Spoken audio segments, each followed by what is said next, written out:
nosotros sabemos que en todas las cosas de la vida somos más que vencedores. Amén. Por medio de aquel que nos amó, es decir, de nuestro Señor Jesucristo. Dice Filipenses capítulo 1 a partir del verso 3. Doy gracias a mi Dios siempre que me acuerdo de vosotros. Siempre en todas mis oraciones, rogando con gozo por todos vosotros, por vuestra comunión en el Evangelio desde el primer día hasta ahora. Y dice el versículo 6, estando persuadido de esto, que el que comenzó en vosotros la buena obra, la perfeccionará hasta el día de Jesucristo. Quiero que lean conmigo el versículo 6 en alta voz, por favor. Estando persuadido de esto, que el que comenzó en vosotros la buena obra, la perfeccionará hasta el día de Jesucristo. ¿Cuántos dicen amén? Gloria a Dios. Después hablaremos de este texto, si Dios lo permite. Quiero ponerles a continuación, no sé si ya las tienen preparadas arriba, una serie de fotografías de los lugares, de los cultos donde hemos estado, para que ustedes puedan ver también un poquito pues lo que hemos hecho en esta semana que ha sido muy intensa, esta semana que ha pasado muy rápido, pero el Señor, gracias al Señor, nos ha dado fuerzas para poder estar en todos estos lugares. Y justamente esta fotografía que ustedes están viendo ahora mismo, la tienen ahí en las pantallas. ¿Molesto aquí en el centro yo? ¿Un poquito? ¿No? Ustedes ven, ok. El que no vea se ponga de pie. Hay unos hermanos cristianos, evangélicos, lógicamente, de Haití, que han construido ese salón. Es una iglesia que se alquila a otras congregaciones. Esto es una cosa muy típica allí en los Estados Unidos, que una iglesia se alquila para varias congregaciones.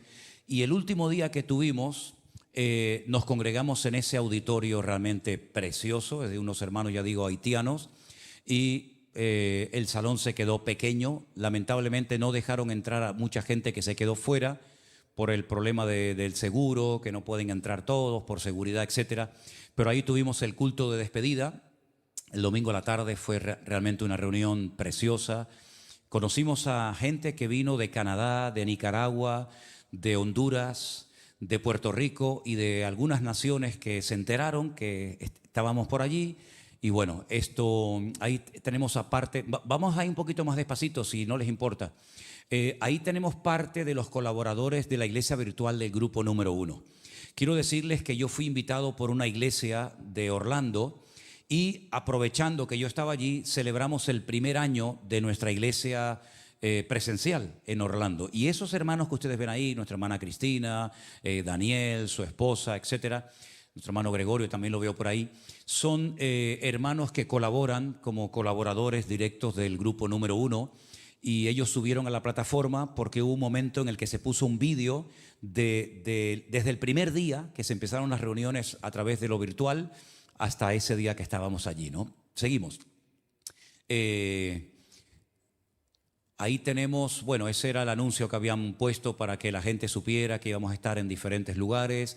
Ya te digo, el salón se nos quedó pequeño, pensábamos que iba a caber todo el mundo, pero tuvieron que poner más sillas, y en la parte de afuera se quedó otro grupo de gente que la opción era ir a una sala con una pantalla grande a ver el culto, pero la gente dijo, oye, yo no he recorrido cientos de kilómetros, no he conducido 11 horas para venir otra vez a ver una pantalla. Yo quiero estar allí en situ, ¿no? En persona, ¿no? Pero bueno, aún así tuvimos una reunión muy hermosa, una reunión muy bonita, y seguimos viendo fotografías de ese último día de culto. Una acústica, un sonido que tienen esa gente allí en la iglesia realmente espectacular. Seguimos. Esta es una fotografía de que nos pusimos todos con la cabeza para abajo, nos dio por hacer eso. Dijimos, hermano, vamos a ponernos todos de lado, y cantábamos así todos de lado, ¿vale? Ahí ya nos volvimos a poner otra vez derechos. Es incómodo cantar de lado, ¿viste? Entonces, perdón, esa es nuestra iglesia. Para un momentito. Esa es nuestra congregación que tenemos alquilada. Hay 2 o 3 iglesias más que usan el mismo salón, y ese era el día del aniversario. Es un salón muy bonito, tiene, ya digo, varias entradas. Se llenó ese día con hermanos que también vinieron de otras congregaciones. y ese es el salón tan bonito que el Señor nos ha permitido alquilar allí en Orlando. Hay varias pantallas, también hay salas para los niños, hay cocina, hay baños, hay unos aparcamientos enormes, ¿verdad? Esa fue la iglesia que me invitó. Para un segundito ahí. Esa iglesia es una iglesia que tiene capacidad para 1000 personas. Se llama la iglesia de Getsemaní. El pastor que me invitó, su iglesia se llama Ebenezer. Ellos son dominicanos. Ellos cumplían 44 años de aniversario de la iglesia. Entonces, como no cabían, porque es una iglesia relativamente pequeña, hablaron con el pastor de esa iglesia, que es amigo de él, y nos prestaron durante 3 días, jueves, viernes y sábado, esa hermosa congregación que tiene capacidad aproximadamente para unas 1000 personas, ¿de acuerdo?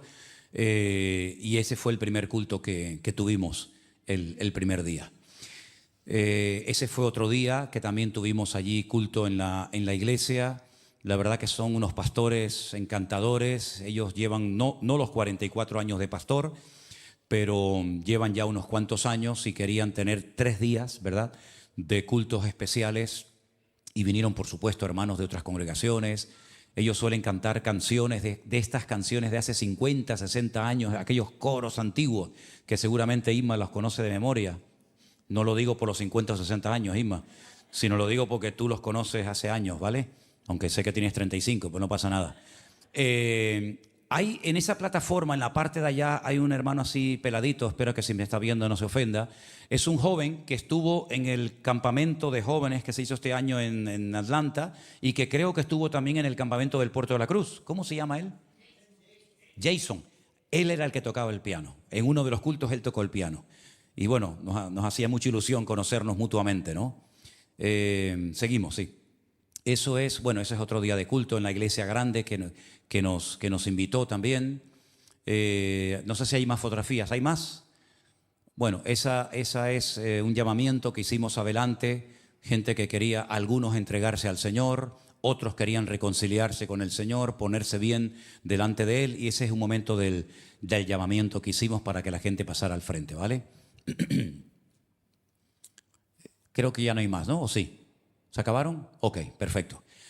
Bueno, hermano, fue un tiempo muy, muy intenso. Yo doy gracias al Señor por las oraciones, doy gracias al Señor porque ustedes siguieron pues asistiendo a la iglesia, ¿no? Como no podía ser de otra manera. Y es muy bonito ver todo lo que el Señor está haciendo, todo lo que el Señor ha hecho en estos últimos años. La verdad es que nos sorprende muchísimo cuando vino por ejemplo una madre, creo que una madre, una hija y alguien más, habían conducido 11 horas. 11 horas en coche, eso aquí en Canarias es impensable. En 11 horas te recorres el archipiélago canario y te caes al agua 3 veces, ¿no? 11 horas conduciendo para venir a un culto, interesante, ¿no?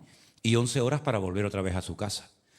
Tremendo, un esfuerzo que hace la gente, increíble. Una hermana se enteró a última hora, una hermana cubana que vive en la ciudad de Toronto, en Canadá, y compró su billete de avión, se vino solamente a ese culto del domingo a la tarde, y así podríamos contarles un montón de testimonios de familias enteras que conocieron al Señor en este tiempo. Por eso yo siempre digo que una de las cosas que tenemos que tener en nuestra vida permanentemente es gratitud. ¿Se acuerdan ustedes aquel famoso cartelito que muchos de nosotros hicimos durante los días del confinamiento? ¿Qué decía? Prohibido quejarse.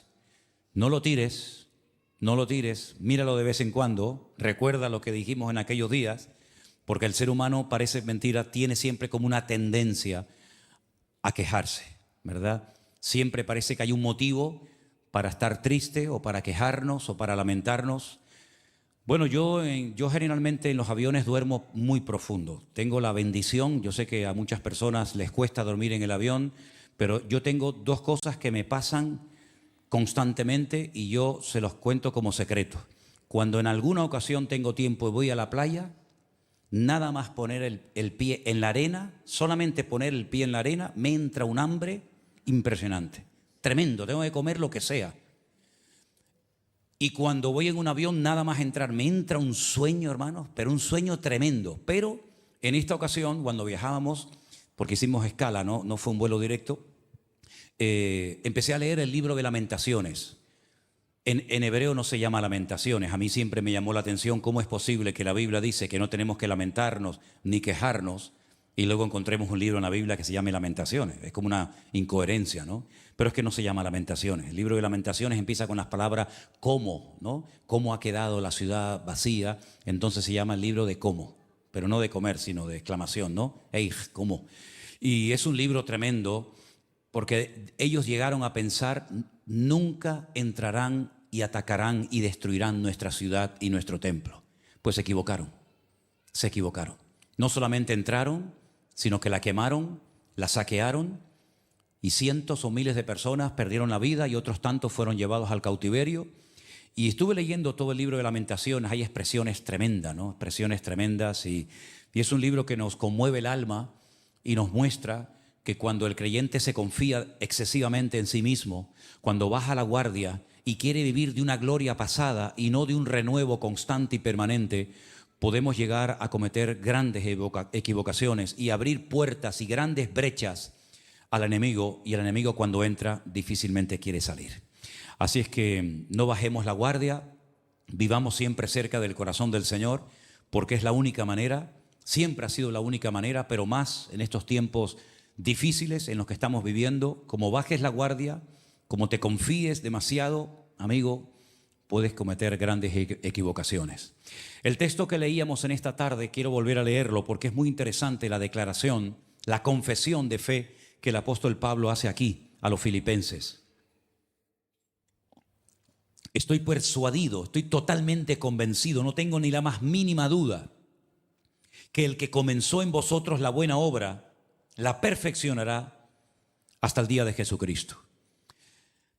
Esta es una carta que se escribió desde la prisión, desde la cárcel en Roma.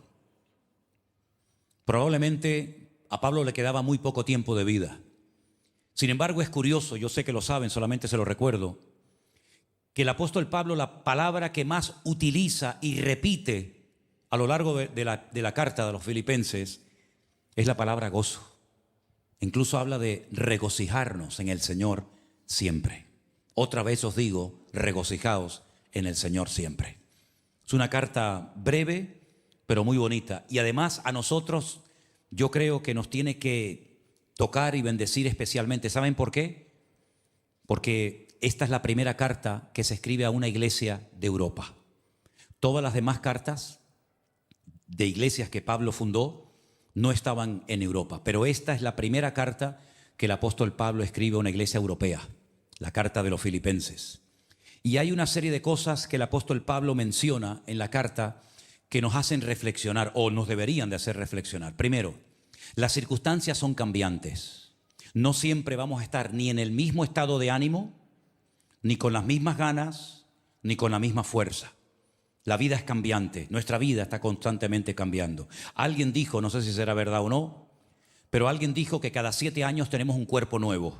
Algunos dirán, yo pues me está tocando una renovación, ¿no? Pero dicen que todas las células de nuestro cuerpo cada 7 años se renuevan y es como si nos regalaran un nuevo cuerpo. No sé hasta cuándo funciona esto, pero por lo menos es lo que he leído.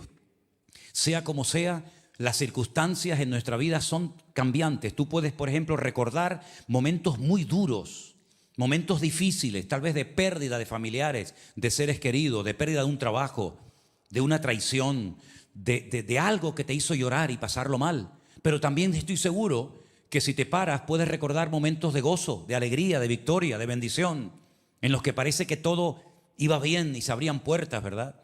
Y puedes recordar cuando criabas a tus niños pequeños y correteaban por la casa y gritaban y jugaban y se agarraban a tu falda, a tu pantalón y te decían papá, mamá.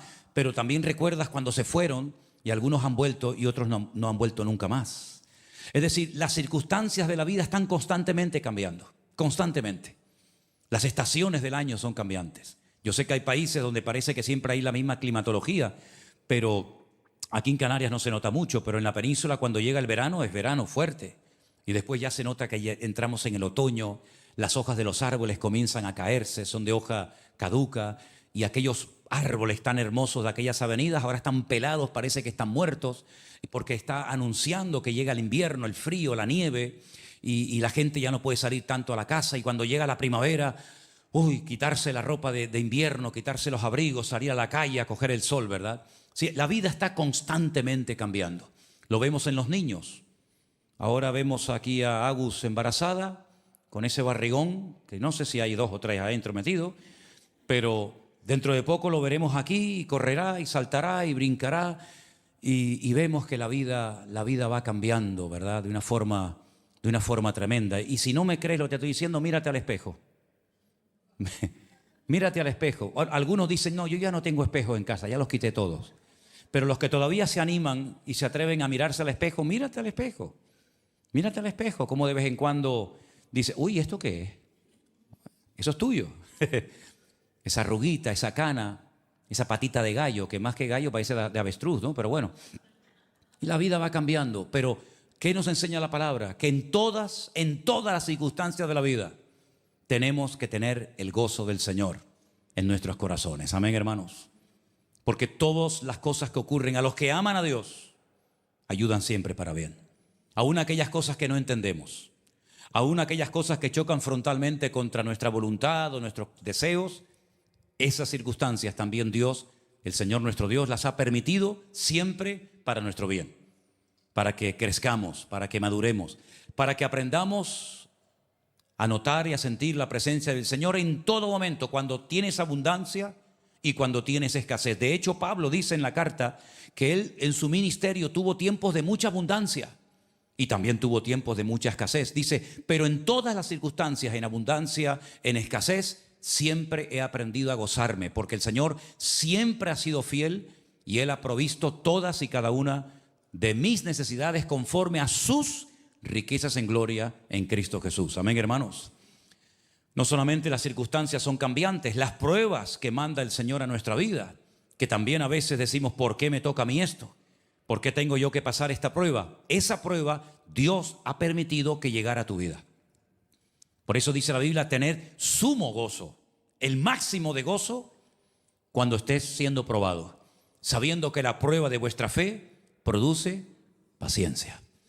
Así que cuando estés pasando por alguna prueba, si es que estás pasando por alguna prueba ahora o pasarás en el futuro, siempre mantenerte firme, gozoso, alegre, sabiendo que el Señor ha mandado esa prueba a tu vida con un propósito o con varios propósitos. Uno dice, bueno, ya parece que pasé todas las pruebas. Bueno, eso lo decide el Señor, no nosotros. Yo dije en cierta ocasión, lo repito y reitero, que las pruebas son proporcionales a nuestro nivel de fe y de madurez. Dios no se va a equivocar con la prueba que te ha mandado. Las pruebas de David eran las de David, las de Moisés eran de Moisés, las de Abraham eran de Abraham. No se equivocaban para este, sino que cada prueba ha sido diseñada específicamente para tu desarrollo y para tu crecimiento espiritual. Y en la prueba, en la angustia, en la presión, es donde buscamos al Señor. De hecho, hay un altísimo porcentaje. Alguien hace tiempo hizo una estadística y dijo que más del 75%, es una cifra muy alta, más del 75% de la gente que se atrevió en un día a venir a una iglesia evangélica, sin conocer tal vez a nadie, o aceptando una invitación de alguien, fue porque en el fondo de su corazón, en su vida, había una necesidad, sea física, sea económica, sea matrimonial o de la índole que sea. En otras palabras, no solamente nos gozamos en las circunstancias, sino también en las pruebas que el Señor envía a nuestras vidas. Y Dios nos habla por las circunstancias y también por medio de las pruebas. ¿Cuántos dicen amén? No es que Dios se va cuando estoy pasando un momento difícil o cuando estoy siendo probado. No es que Dios dice, la prueba consiste en estar solo, yo te abandono durante un par de semanas. No. Al contrario, cuanto más está el Señor a nuestro lado, es cuando estamos siendo probados, cuando estamos pasando por el fuego de la prueba, para que nuestra fe sea probada, que es mucho más preciosa que el oro, pero sí o sí, para que sea una fe buena, estable, madura, robusta, tiene que ser probada por el fuego de la prueba. Pero siempre cuando salimos de esa prueba, siempre saldremos mucho mejor de lo que entramos a ella. Amén, hermanos. Gloria a Dios. La primera prueba, por ejemplo, que pasó a Abraham fue dejarlo todo. Ya empezó alto el Señor, ya empezó fuerte, ¿no? Esa sería para nosotros a lo mejor la última. Para Abraham fue la primera, déjalo todo. Tierra, padre, madre, herencia, amigos, todo, déjalo todo y sal de este país a la tierra que yo te mostraré. Una prueba tremenda, Repito, parece que para uno sería la última. Sin embargo, así empezó el Señor, con una prueba muy fuerte. Si la superaba, vendría otra, y después vendría otra, y después vendría otra. Si no aprobaba la primera, difícilmente aprobaría la segunda. Es más, tendría que repetirla hasta que la aprobara con buena nota. Y vemos que Abraham fue probado en muchas cosas, como también el Señor Jesucristo, dice la Biblia, que fue probado en todo. Y aunque era hijo, por lo que padeció, aprendió obediencia. Siempre aprendemos algo cuando sufrimos y lloramos en la vida. De hecho, he dicho muchas veces que lo que se aprende llorando o sufriendo nunca se olvida. Amén. A veces te puedes acordar de algo que te hizo reír, pero sobre todo cuando has sufrido, cuando has padecido algo, eso no se olvida nunca. Queda grabado como a fuego en tu mente, en tu corazón, y es lo que te va a recordar que en ese punto del camino el Señor te mostró su misericordia, el Señor estuvo contigo. Miren, por ejemplo, a Jacob. Jacob tiene que huir, nada más y nada menos que su propio hermano carnal lo quiere matar. Él tiene que huir, él sabe que su hermano va en serio, está resentido. Una persona resentida es como un animal herido, es peligroso. Él tiene que huir al extranjero, más de 20 años. Allí se logra casar, rehace su vida, pero tiene que volver y sabe que su hermano aún está con vida. Y dice la Biblia que va mandando varios campamentos, ¿verdad? Por si acaso me destruye el primero, pues queda el segundo y yo voy en el tercero y a ver si logro escapar con vida. Y para colmo dice la palabra de Dios que se entera que su hermano no viene solo. Su hermano viene con 400 soldados armados hasta los dientes. Jacob dice, de aquí no escapo. Me escapé una vez, de la segunda no creo. Sin embargo, el Señor lo probó y el Señor lo bendijo. Y entonces él llega incluso a decirle a su hermano Esaú, el Señor me ha bendecido en todo lo que ves. En hijos, en animales, en salud, me ha protegido, me ha guardado. Y a veces hay cosas en la Biblia que se dejan como un botón de muestra, ¿no? Como algo que cuando lo vemos nos recuerda que ahí el Señor hizo algo. La iglesia que me invitó, por cierto, ahora en Estados Unidos a celebrar su 44 aniversario, tenía el nombre de Ebenezer. Eben es piedra, Ezer es ayuda, la piedra que me ayuda. Es decir, hasta aquí nos ayudó el Señor. Era un testigo mudo, pero cuando la gente veía esa piedra era como decir, hasta este momento de la vida el Señor nos ayudó. Hay otro momento en el que levantan un monumento de 12 piedras, ¿se acuerdan?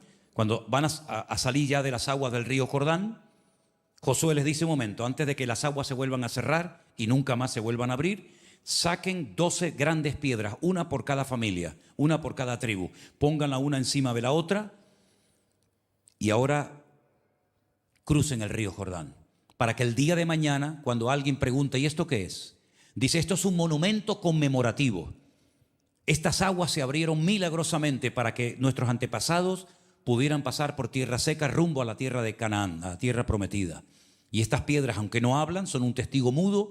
Cuando las veamos, recordaremos un milagro que el Señor ha hecho en nuestra vida. Me llama mucho la atención que hay un momento en el que el apóstol Pablo ya estaba un poquito cansado de tanta crítica, de tanta persecución, de si tú te robaste el dinero, que si eres un verdadero apóstol, que si no es un verdadero apóstol, que si tu evangelio es de mentira, que si tu evangelio no sé qué. Llegó un momento en el que dijo, a partir de ahora, por favor, que nadie me siga causando molestias. Y dice, porque yo traigo en mi cuerpo las marcas de Cristo. Qué tremendo, ¿no? Él podía enseñar su espalda, su cuerpo lleno de cicatrices, de latigazos, de pedradas, ¿verdad? De todas las torturas que padeció, como diciendo, yo traigo en mi cuerpo las marcas de Cristo, ¿no? Así que mis queridos hermanos, todos tenemos que recordar esas grandes victorias, esas oraciones que hicimos desde la angustia y el Señor respondió a ella y podemos estar hoy aquí dándole honra y gloria a nuestro Dios. Amén, hermanos. Dios nos habla por las circunstancias, Dios nos habla por las pruebas, pero Dios también nos habla por las predicaciones. Por supuesto, Dios nos habla a través de su palabra. Cada vez que se expone la palabra, sea quien la predique, estate atento, porque el Señor tu Dios, que conoce tu necesidad, va a hablar a tu corazón y de ti, no del que predica. El que predica no sabe ni lo que estás pasando. El que predica no sabe si has tenido un día bueno o un día malo, si te han tirado del trabajo o te han dado un buen trabajo. El que está predicando generalmente, y creo que es lo mejor, tiene que estar ajeno a todo eso para que pueda predicar desde la libertad. No predicando sabiendo que a la hermana le pasó no sé qué, al hermano le pasó no sé cuánto y parece como que está hablándole a él o a ella. No. Nosotros no trabajamos en esta iglesia así. No nos informamos de tus problemas, de tu matrimonio, de tu economía, de tu vida laboral y después entonces pues decimos vamos a predicar de esto que le va a venir bien a él y a ella. No, nosotros no trabajamos así. Nosotros oramos al Señor y le pedimos al Señor que nos ponga palabra en nuestro corazón para que al subir aquí hablemos desde la más absoluta libertad.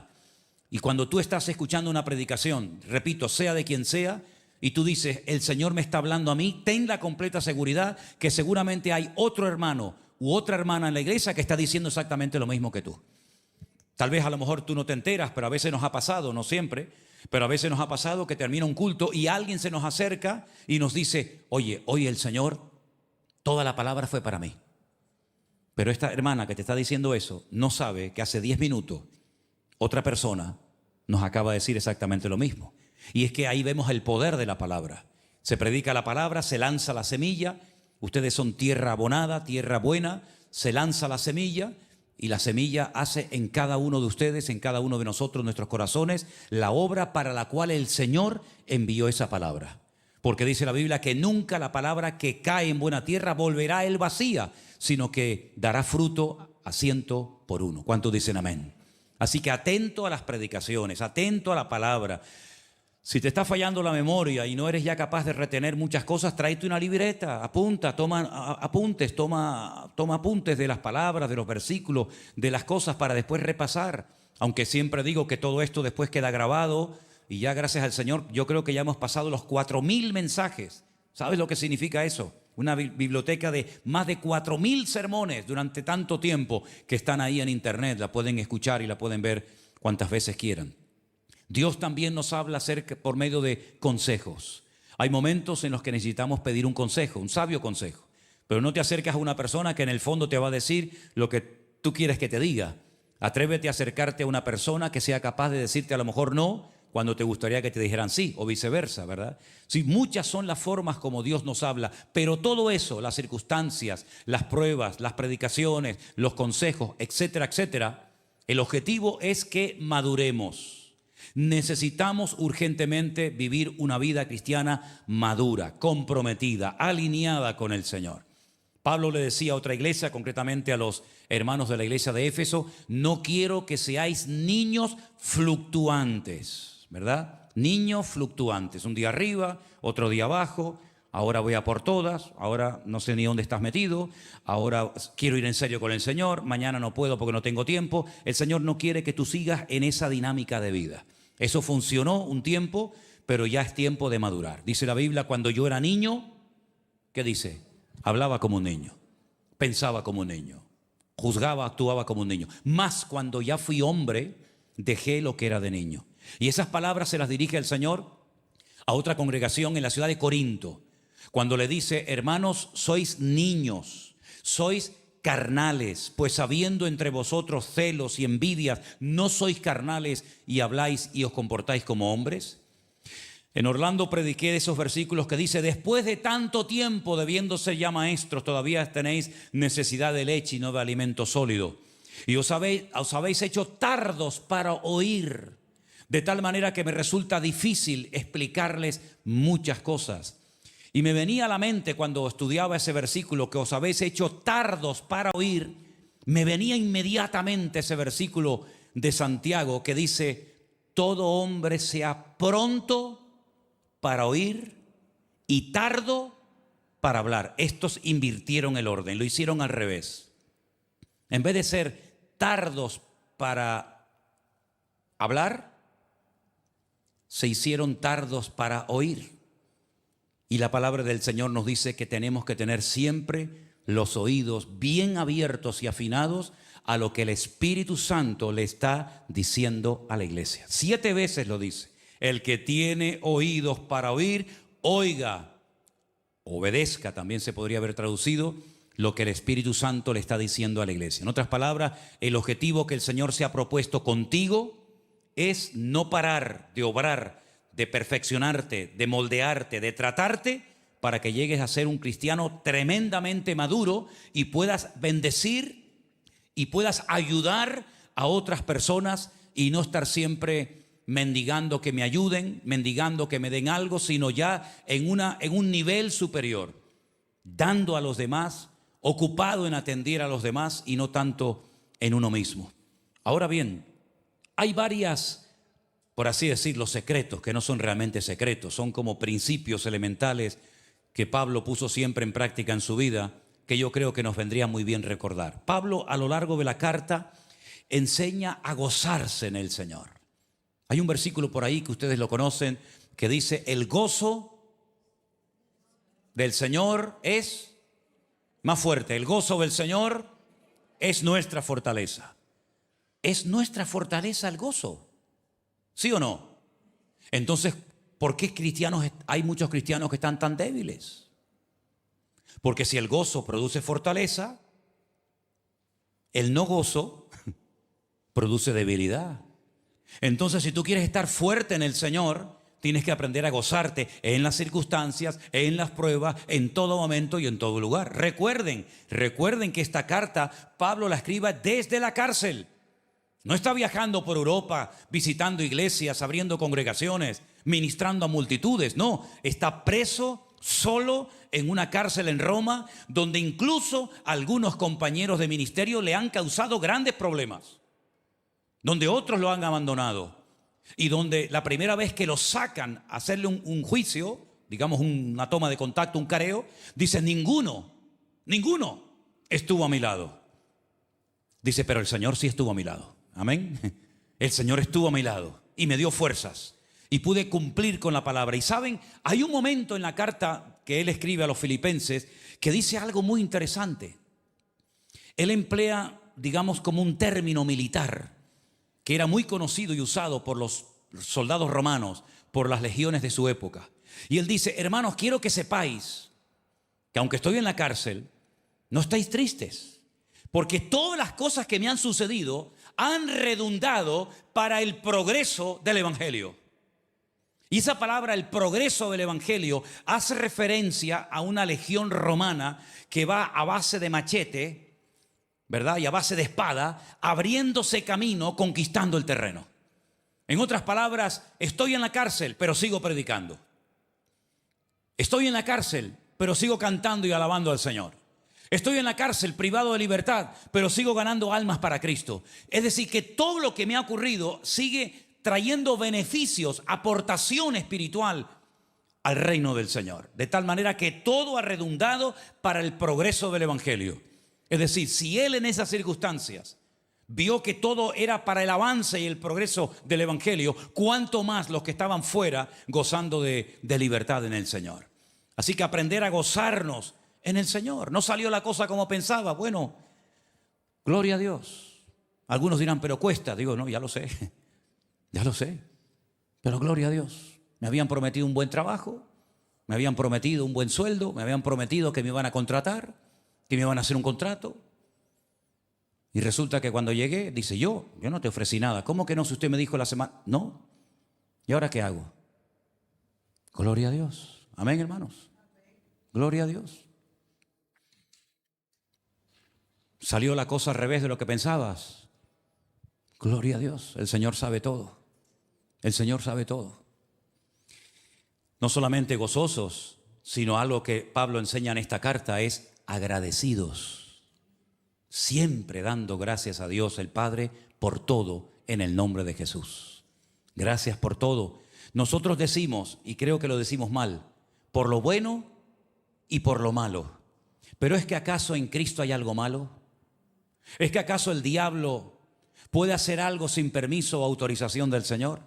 Entonces lo que llamamos malo a lo mejor también es bueno, porque el Señor lo permitió, como siempre, para nuestro beneficio y desarrollo espiritual. Por lo tanto, dice la Biblia: gracias a Dios por todo, por lo que entendemos y por lo que no entendemos, por lo que nos gusta y nos disgusta. Pero gracias al Señor, agradecidos con el Señor. Y algo muy importante que Pablo también menciona en la carta: no solamente el gozo, no solamente la gratitud, sino dice la paz. Y la paz de Cristo, que sobrepasa todo entendimiento humano, guardará vuestros corazones y pensamientos en Cristo Jesús. Amén. Hay otro versículo muy bonito en Isaías que dice: tú guardarás.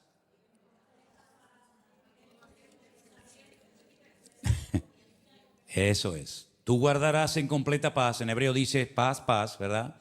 Porque la paz es completa, no le falta nada. Tú guardarás en completa paz aquel cuyo pensamiento en ti persevera, por cuanto en ti ha confiado. Es decir, la paz del Señor el mundo no te la dio por lo tanto no dejes que el mundo te la robe. Es la paz de Cristo. Si la paz que nosotros tenemos no es una paz diferente a la que Él tuvo. ¿Y cómo sabemos que podemos llegar a tener la paz de Cristo? Porque Él lo dijo. Él dijo, mi paz. No dijo, os voy a dar paz, sino Él dijo, mi paz os doy, mi paz os dejo. No como el mundo la da. ¿Cómo era la paz de Cristo, hermanos? Pues ya sabemos que Él era el príncipe de la paz. Pero ¿hay algún pasaje bíblico donde podamos ver esa paz que deja a todo el mundo asombrado a pesar de las circunstancias terribles por las que está pasando? ¿Hay algún pasaje bíblico? ¿Alguien recuerda algún pasaje? Vamos a hacer un poquito interactiva la predicación de hoy. No tengan miedo de intervenir, ¿eh? No es habitual, pero si alguien recuerda algún pasaje donde decimos, ahí está la paz de Cristo de una manera tremenda, ¿me lo pueden mencionar? ¿Pero Jesús crucificado. Claro, hermanos, el peor momento de su vida. Pero en ningún momento lo vemos desesperado, gritando, pidiendo socorro, pidiendo auxilio. Incluso sabemos que Él podía bajarse de la cruz, ¿se acuerdan? Si eres el Hijo de Dios, y era el Hijo de Dios, porque en el día del bautismo el Padre dijo, este es mi Hijo amado. Claro que Él sabía que era el Hijo de Dios. Satanás sabía que era el Hijo de Dios. Por eso le tentó de aquella forma tan extraña que para nosotros no sería una tentación. Si eres el Hijo de Dios, dile a estas piedras que se conviertan en pan. Para ti, para mí eso no es ninguna tentación, aunque tenga mucha hambre, porque yo no puedo convertir las piedras en pan, pero Él sí. Hasta la forma como lo tentaba, estaba delatando al diablo, sabiendo a quién estaba tentando. Además, otra cosa muy interesante, hago un paréntesis, Satanás solamente ha tentado en persona, físicamente en persona, en primera persona, a 2 personas. ¿La primera quién fue? ¿A quién? No, a Eva. Para hacer caer a Adán no hacía falta que fuera Satanás. Con Eva llegaba, era suficiente. Al tontorrón con Eva le sobraba. Pero a Eva no. A Eva tuvo que ir Satanás en persona, amigo. Y la segunda persona que tienta a él personalmente, sin lugar a dudas, fue el Señor Jesús. ¿Qué te parece? Pero el Señor Jesucristo demostró una paz tremenda en la cruz, ¿eh? Incluso le decía a uno de sus discípulos, encárgate ahí de tu madre, perdónalos porque no saben lo que hacen, recitando versículos bíblicos, no dejarás que mi alma vea corrupción, no dejarás que mi alma se corrompa en el Hades, ¿verdad? ¿Se acuerdan ustedes del pasaje de la tormenta? ¿La tormenta en la barca? Hay 2 pasajes de tormentas en el Kineret o el mar de Galilea. Una cuando Él viene caminando, que los discípulos están muertos de miedo, que Él dice que se quedó despidiendo a la multitud, orando, ¿se acuerdan? Que Él viene caminando y lo confunden con un fantasma. Esa es una. La otra tempestad es cuando Él va en la barca con sus discípulos y entonces dice que empieza a entrar el agua y hay miedo, hay un viento terrible, el viento le es contrario. Él va durmiendo. Él va durmiendo. Y los discípulos le despiertan y le dicen, Señor, sálvanos, sálvanos, que perecemos. Y Él calma la tempestad y dice, tranquilo, hombres de poca fe, que yo estoy aquí, ¿verdad? Qué tremendo, ¿no? Es la paz personificada. Lo quieren matar en Nazaret, termina de predicar en la sinagoga, lo agarran, lo llevan a un barranco tremendo que hemos estado allí en varias ocasiones en Nazaret. Lo quieren despeñar y dice que Él tranquilamente se mete por en medio de ellos, coge y se va. Increíble, una paz permanente siempre ante la crítica, ante la presión, ante la calumnia, tú eres hijo de Belcebú, etcétera, etcétera, una paz tremenda. Pues esa paz de Cristo que lo caracterizó durante todo su ministerio es la que tú y yo podemos y debemos de tener. Mi paz os dejo, mi paz os doy. La misma paz de Cristo en medio de las circunstancias, en medio de las pruebas, en medio de la enfermedad, en medio de cualquier situación en la que nos encontremos, podemos tener la paz de Cristo. Yo le doy gracias al Señor porque si hay momentos en los que he sentido de su paz, es en los aviones. Yo sé que hay gente que tiene pánico a volar, pero repito, yo es que me quedo frito en el avión. Ahora, no sé si fue para allá o para acá, se movió, ¿verdad? Se movió. Entonces, como a mí cuando me mueven me entra más sueño, porque es como cuando era chiquitito, ¿no? Que te mueven la cuna, pues más sueño me entra. Pero como se movía un poquito más de la cuenta, me levanté y Elena me hace. Y digo, tranquila, no pasa nada. Yo otra vez a dormir. Damos gracias al Señor de que en este mundo loco podemos tener la paz de Cristo. Amén, hermanos. Uno escucha a la gente, las conversaciones, que si esto, que si aquello, que si la guerra por aquí, la guerra por allá, que si lo... Y uno dice, Señor, el texto, ¿no? Algunos dirán de niño. No, no, no es de niño. En paz me acostaré y asimismo dormiré, porque solo tú, Señor, me haces vivir confiado. Habla de gozo, habla de gratitud, habla de paz, pero habla de unidad, también habla de unidad, algo muy, muy importante. Yo toqué este punto en el aniversario ahora de nuestra iglesia allí en Orlando. Digo, hermano, hay que mantenerse siempre unidos. En la carta Pablo menciona a dos hermanas de esa congregación. Una se llamaba Evodia, otra se llamaba Síntique. Y él dice, ruego a Evodia y a Síntique que sean de un mismo sentir en el Señor. Fíjate, un hombre condenado a muerte, un hombre preso, un hombre con tanto sufrimiento, pero a él le viene a la cabeza, él sabe que en la iglesia de Filipo hay un par de hermanas que no sé lo que ha pasado, no sé lo que ha sucedido, pero Pablo sabe y dice, yo les ruego por favor a Evodia y a Síntique que mantengan la unidad, que sean de un mismo sentir.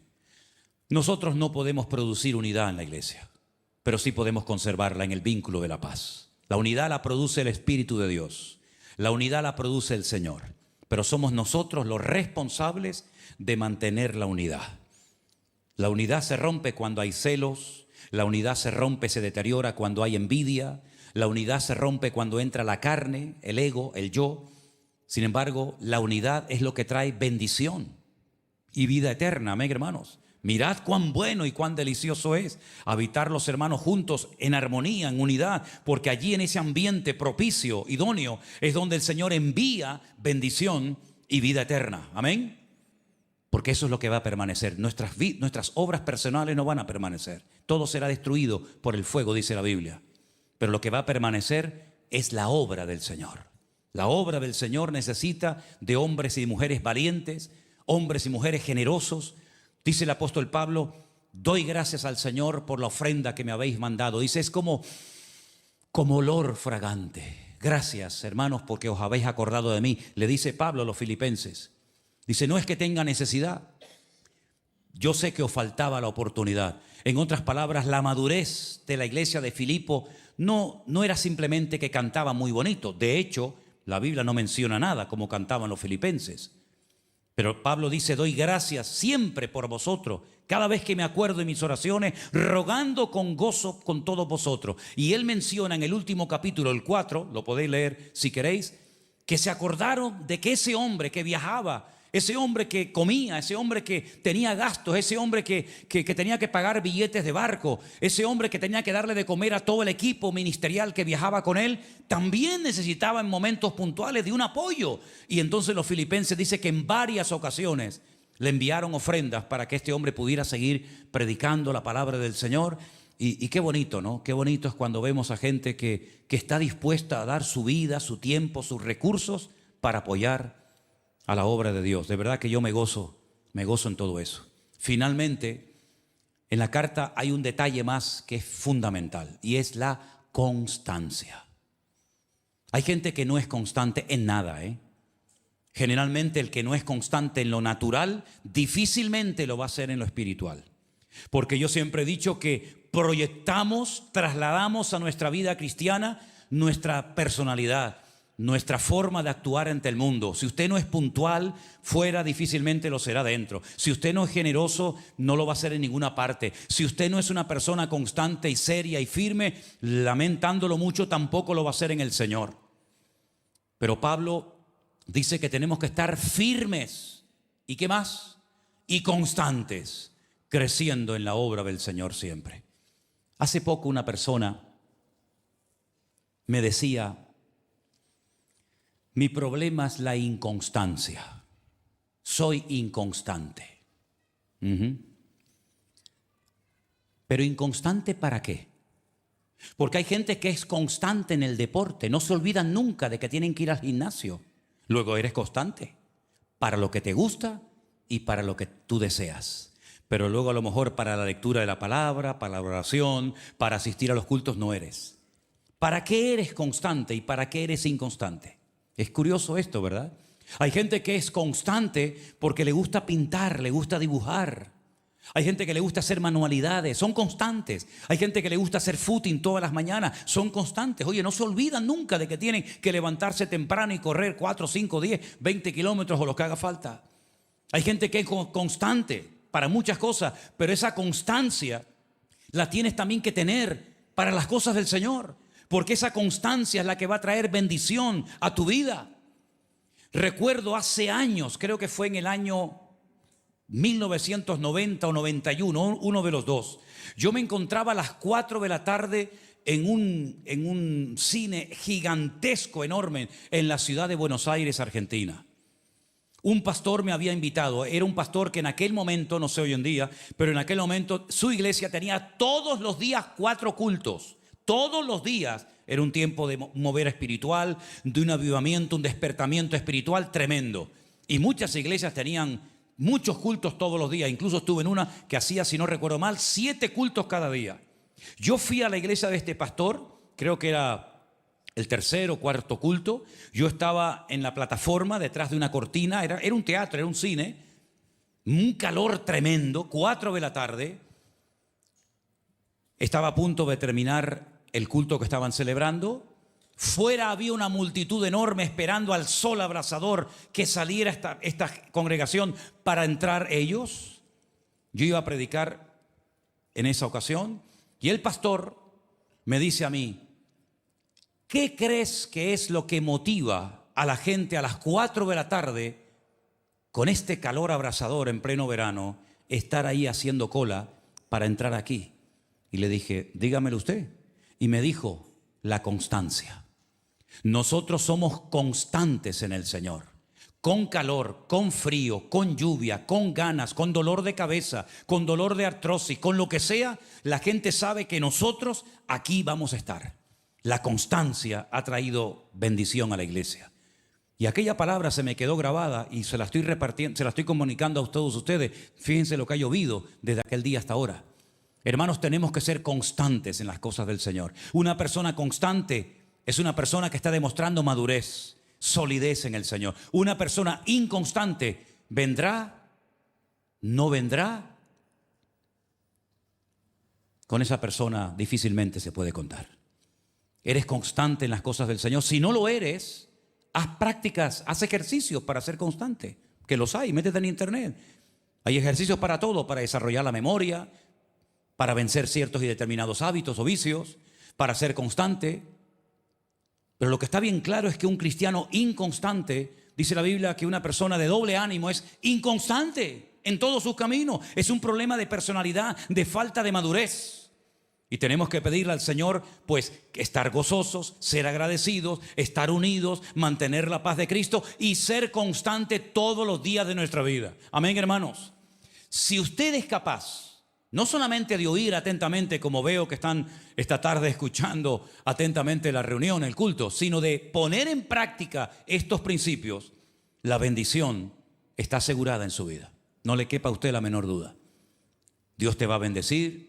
Dios te va a suplir todas tus necesidades, Dios te va a ayudar, pero tenemos que ser agradecidos con todo. Tenemos que tener siempre la paz de Cristo en nuestras conversaciones. A veces cuando le preguntamos a una persona, no sé si a ti te ha pasado, ¿cómo estás? Te hacen, ¿han visto esa? ¿Cómo está, hermano? Hermana, no le estoy preguntando cómo se siente. Le estoy preguntando cómo está. Y si está en Cristo, usted tiene que tener la paz de Cristo. Usted tiene que tener la presencia del Señor en su vida. Por eso cuando le pregunto cómo está, en victoria, porque estoy en Cristo y Cristo es mi victoria. ¿Cuántos dicen amén? Aleluya. Cierra tus ojos en esta tarde. Pidámosle al Señor en este momento estas cosas que hemos hablado hoy. Señor, gozo, paz, gratitud, unidad, fidelidad, constancia. Wow, son cosas tremendas. Son cosas que nos van a ayudar mucho para crecer, para madurar, para poder servir al Señor en su reino con efectividad.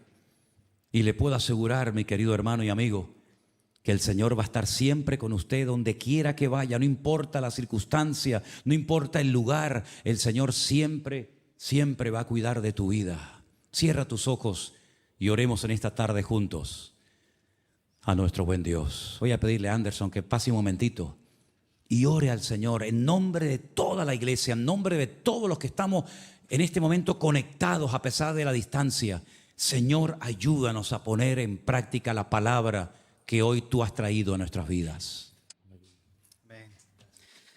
Bendito Padre Celestial, te damos gracias. Gracias por esta palabra, Señor, que hoy has traído a tus hijos, Señor, a tu pueblo, Dios mío, Señor. Ayúdanos, Padre, a que esa semilla haya caído en buena tierra, que dé fruto en nuestras vidas, Dios mío, Señor. Que aprendamos, Señor, a pesar de las dificultades, de las adversidades, de las aflicciones, Señor, tené gozo, Señor, como dice tu palabra, Padre Celestial. Gracias, Padre, por esa paz que viene de ti, Señor, que el mundo no la da. Es una paz que sobrepasa todo entendimiento y que guarda nuestro corazón y nuestro pensamiento, Señor. Ayúdanos, Padre Celestial, a estar unidos, Señor, amarnos los unos a los otros, orar los unos por los otros, como dice tu palabra, Señor. Y en esto conocerán que son tus discípulos, Señor. Gracias, Padre, porque también una de las cosas que nos enseña, Señor, el día de hoy, Padre, a través de tu palabra, es ser fieles, Señor, ser constante y perseverante, Señor, en el llamado que tú has hecho en nuestras vidas, Señor. Aumenta nuestra fe, Señor. Fortalece, Señor, nuestro físico, Dios mío. Ayúdanos en sabiduría, Padre, para tomar decisiones conforme a tu voluntad, Dios mío, Señor. Padre, yo te pido en esta hora que podamos salir de ese lugar fortalecido, lleno de tu presencia, Dios mío. Gracias porque sabemos, Padre, que en medio de las dificultades siempre está esa palabra de aliento, de ánimo que nos confronta, nos exhorta, nos ayuda y nos anima, Señor, a seguir adelante, Señor, y a tener trazado ese objetivo que es llegar a la meta, Señor. Tu palabra nos enseña que el que persevera hasta el fin, ese será salvo, Señor. Gracias, Dios mío, por todas las cosas, Señor, que has permitido en nuestras vidas, porque si en algo, Señor, hemos aprendido que siempre has estado a nuestro lado, Señor. Nunca nos has abandonado, nunca nos has dejado solos, Señor. Hasta aquí, Señor, tú nos has cuidado, nos has guardado, has suplido, Señor, nuestras necesidades. Y a ti queremos rendir nuestras vidas, Señor, en esta hora, Señor, y darte gracias por todo lo que has hecho en nuestras vidas, Señor.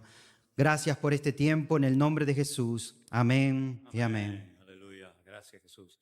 Vamos a ponernos de pie, queridos hermanos, en esta noche, por favor. Oh, gloria a tu nos. Antes de levantar la ofrenda, yo quiero que juntos cantemos esta alabanza. Piensa lo que vas a cantar, hermano.